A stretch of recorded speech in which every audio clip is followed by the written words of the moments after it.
Vendosni një qep në çorape gjatë natës dhe shikoni çfarë ndodh me ju.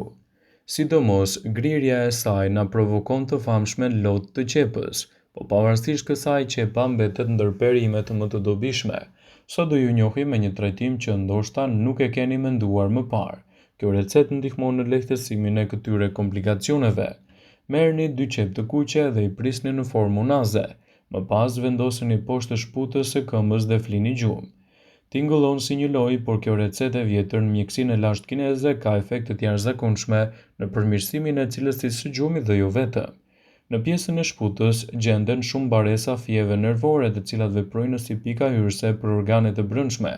Ato kanë lidhje të ngushta me vetë sistemi nervor, siç dihet qepët kanë veti të forta antibakteriale dhe antivirale. Kur ne i vendosim në pjesën e poshtme të këmbës, ato heqin menjëherë toksina dhe përmirësojnë cilësinë e gjumit. Kur të zgjoheni në mëngjes do të jeni më të qetë dhe plot energji.